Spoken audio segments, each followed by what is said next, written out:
તો પંચમહાલમાં આકરી ગરમી વચ્ચે વરસાદી છાંટા પડ્યા છે। આકરી ગરમી વચ્ચે વાતાવરણમાં પલટું આવ્યું છે। વરસાદના પૂર્વ વિસ્તારમાં જે પંચમહાલના જે પૂર્વ વિસ્તારો છે ત્યાં વરસાદની આગાહી હતી। વાતાવરણમાં અત્યારે પલટું આવ્યું છે।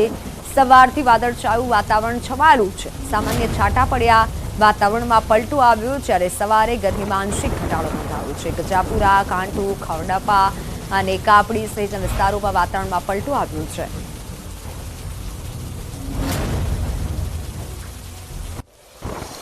ગરમીથી શેકાતા ગુજરાતવાસીઓ માટે મોટા સમાચાર। હવામાન નિષ્ણાંત પરેશ ગોસ્વામીની મોટી આગાહી। 23મી મે સુધી ગુજરાતમાં હીટ વેવનો રાઉન્ડ ચાલશે। 24મી બાદ ગરમીમાં આંશિક ઘટાડો જોવા મળી શકે છે। 24 થી 30 સુધી પ્રી મોન્સૂન એક્ટિવિટીમાં વરસાદ થશે। એટલે વરસાદ અંગેની પણ હવામાન નિષ્ણાંત પરેશ ગોસ્વામી આગાહી કરી છે। કેટલાક ભાગોમાં પ્રી મોન્સૂન એક્ટિવિટીમાં વરસાદ થશે। ગુજરાતમાં ગરમીમાં આંશિક રાહત મળી શકે છે। 24મી થી હવામાનમાં બદલાવ આવશે।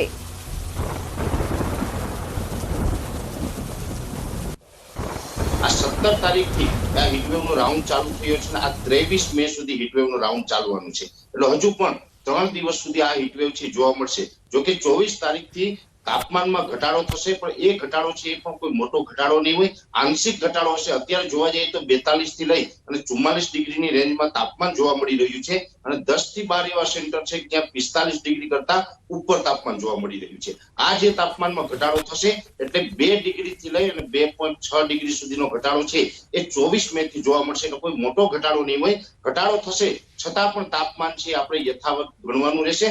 24 થી લઈ અને 30 મે સુધીનું સેશન હશે એની અંદર સતત 2 ડિગ્રીનો ઘટાડો છે એ કન્ટિન્યુ જોવા મળશે। જો કે આ ઘટાડાની વચ્ચે પણ અનેક જગ્યાએ પ્રી મોન્સૂન એક્ટિવિટીના વરસાદોની શક્યતાઓ છે।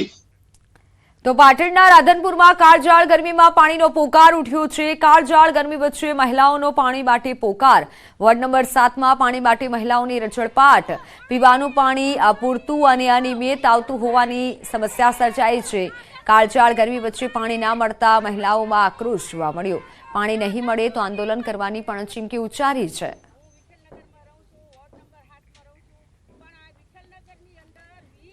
નડિયાદ શહેરમાં પાણીજન્ય રોગચાળો વકર્યો છે। ગરમી અને પાણીજન્ય રોગચાળાના કેસમાં વધારો નોંધાયો છે।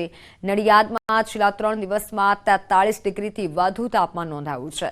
સિવિલ અને ખાનગી હોસ્પિટલોમાં દર્દીઓનો રાફડો ફાટ્યો છે। ફક્ત સિવિલમાં જ નહીં, 4 દિવસના 87 થી વધુ કેસ નોંધાયા છે।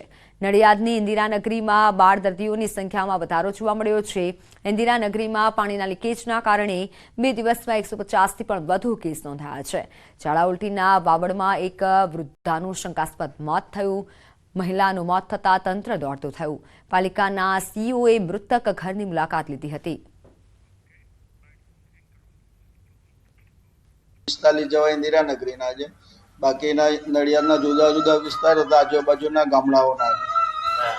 સાહેબ શું કારણ છે આ રોગચાળો? તો એક તો ગરમીના લીધે, બીજું પાણીજન્ય લીધે। જે દૂષિત પાણીની ફરિયાદ છે એ અન્વયે નગરપાલિકા દ્વારા ફૂલ ક્લોરિનેશન, ટેલ એન્ડ સુધીના ક્લોરિનનું ચેકિંગ તથા મુખ્ય લાઇનોને પણ સફાઈ કરવા માટેની હાલમાં પ્રક્રિયા હાથ ધરેલ છે।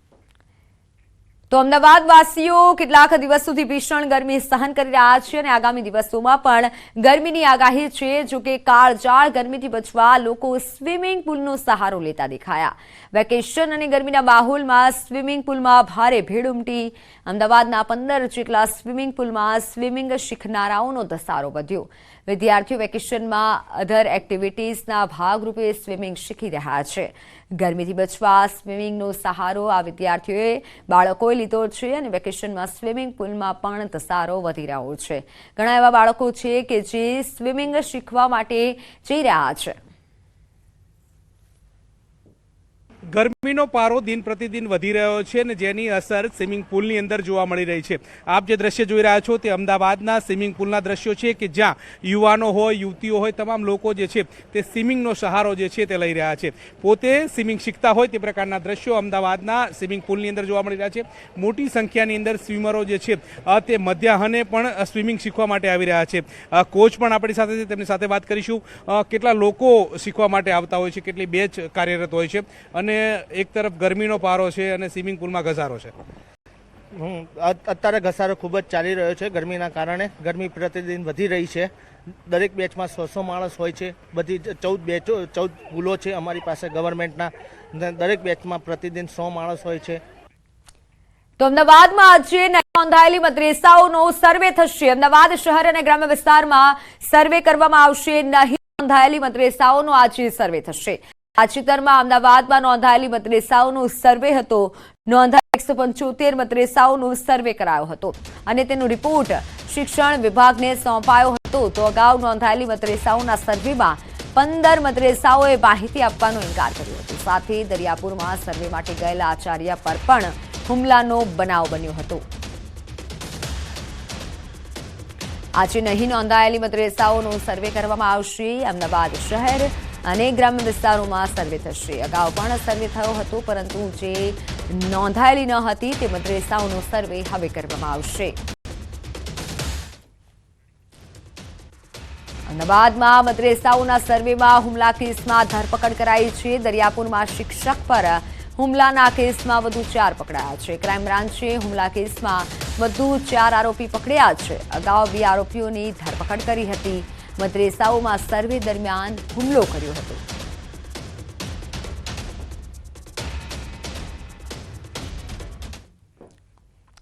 દિલ્હીમાં આજે નાફેડના ચેરમેન પદ માટે ચૂંટણી થશે. સવારે 10 વાગે દિલ્હીમાં ચૂંટણી થશે. 21 ડિરેક્ટરો ચૂંટણીમાં ભાગ લેશે. 2 ઉપાધ્યક્ષની પણ નિમણૂક કરવામાં આવશે. અગાઉ નાફેડના ડાયરેક્ટર પદે રાજકોટના સાંસદ મોહન કુંડારિયા બિનહરીફ થયા હતા.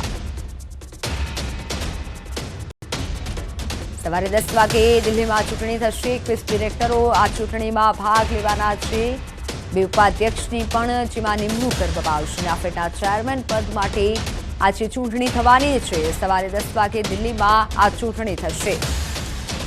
21 ડિરેક્ટરો સાથે મળી આ ચૂંટણીમાં તેઓ ભાગ લેશે અને 10 વાગ્યા આસપાસ ચૂંટણી થવાની છે. નાફેડના ચેરમેન પદ માટે આ ચૂંટણી થશે.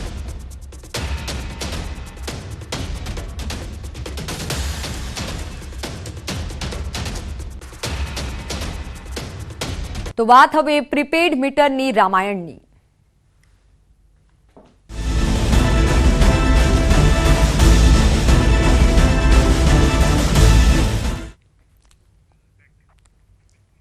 પ્રીપેડ મીટર શું છે? મોબાઈલ એપથી મળશે વીજ વપરાશની જાણકારી. વીજ વપરાશ નોંધાવવાનું કરશે કામ. રોજિંદા વીજ વપરાશને કરી શકાશે ટ્રેક. ગ્રાહક વીજ વપરાશની રાખી શકશે નોંધ. ગ્રાહક વપરાશ પર નિયંત્રણ રાખી અને બિલ ઘટાડી શકશે. રીડિંગ લેવાની પ્રક્રિયામાં નહીં રહે માનવીય હસ્તક્ષેપ. તો વીજ કંપનીઓને વીજ વપરાશનો ડેટા તરત મળશે.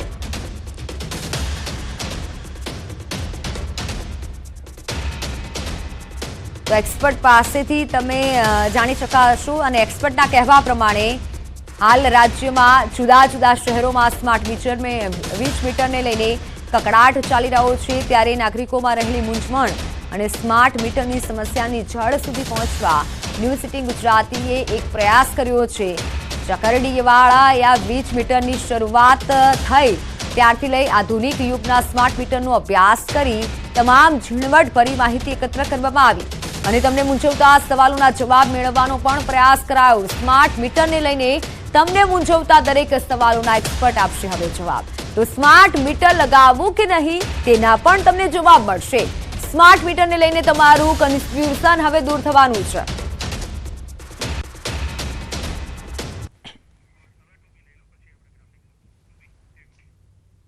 આ સૌથી પહેલાં જે ચકરડીવાળા મીટર હતા એ મીટર છે, જેને આપ લોકોએ જોયું જ હશે. આ મીટરમાં ચકરડીવાળું મીટર છે. આના ડિજિટ રિવર્સ કરીને વીજ ચોરી ચાલતી. અહીંયા એકદમ ડેન્ટિસ્ટના ડ્રીલથી બારીક કાણું પાડીને ચકરડી પણ બંધ કરવામાં આવતી. આવી અલગ અલગ ઘણી ઓપરેન્ડી હતી, જેના કારણે ખૂબ વીજ ચોરી થતી. એ કંટ્રોલ કરવા માટે આગળ જતાં ટેકનોલોજીમાં અપડેશન આવવાથી ડિજિટલ મીટર ઇન્ટ્રોડ્યુસ થયા. આ ડિજિટલ મીટરમાં પણ જે વીજ ચોરો છે એ લોકો અંદરની સર્કિટ સાથે આ સીલને ટેમ્પર કરી અંદરની સર્કિટ સાથે છેડા કરી અને ચોરી કરતા. આનાથી ચકરડીવાળા મીટર કરતાં થોડી વીજ ચોરી કંટ્રોલ થઈ, પરંતુ આમાં પણ ઘણી બધી ઓપરેન્ડી ચાલુ થઈ ગઈ અને આમાં પણ વીજ ચોરી શક્ય હતી. હવે અત્યારે આ પ્રીપેડ સ્માર્ટ મીટર ઇન્ટ્રોડ્યુસ થયા છે, જેનાથી હવે વીજ ચોરી વધારે કંટ્રોલ થશે અને એનાથી જે જેન્યુઅન ગ્રાહકો છે એ લોકોને કોઈ નુકસાન નથી. એક્યુરસીમાં પણ ના એમજીવીસીએલને લોસ જાય, ના ગ્રાહકોને લોસ જાય, એ રીતેનું આ મીટર છે. સૌથી પહેલા ચકડીવાળા મીટર આવતા પણ તેમાં લોકો ચેડા કરતા અને વીજ ચોરી પણ કરતા. આ સમસ્યાના સમાધાન માટે એક નવા યુગનો આરંભ થયો છે અને નવા ડિજિટલ મીટરની શોધ થઈ છે. ડિજિટલ મીટરની ખાસિયતની વાત કરીએ તો તેમાં ઘણા લાંબા સમય સુધી ગ્રાહક દ્વારા કરવામાં આવેલા વીજ વપરાશના ડેટા સ્ટોર કરી શકાતા હતા, પણ તેમાં પણ લોકોએ વીજ ચોરીના રસ્તા શોધી કાઢ્યા. આ આધુનિક જમાનામાં સ્માર્ટ મીટરે એન્ટ્રી મારી છે અને જ્યારથી રાજ્યના જુદા જુદા શહેરોમાં સ્માર્ટ મીટર લગાવવાની શરૂઆત કરવામાં આવી છે ત્યારથી જ ઠેર ઠેર વિરોધ પ્રદર્શનો થઈ રહ્યા છે. ત્યારે ત્રણેય મીટરના ફાયદા અને ગેરફાયદાને સમજીએ.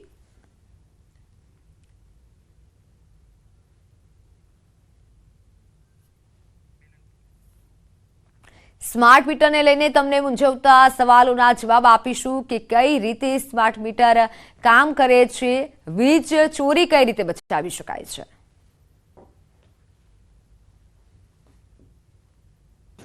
સ્ટાર્ટિંગમાં જે ચકરડીવાળા મીટર હતા એમાં એકદમ આરામથી વીજ ચોરી થઈ શકતી. લોકો અલગ અલગ ઓપરેન્ડી વાપરી અને વીજ ચોરી કરતા, જેનું જજમેન્ટ પણ લેવાનું ખૂબ અઘરું પડતું.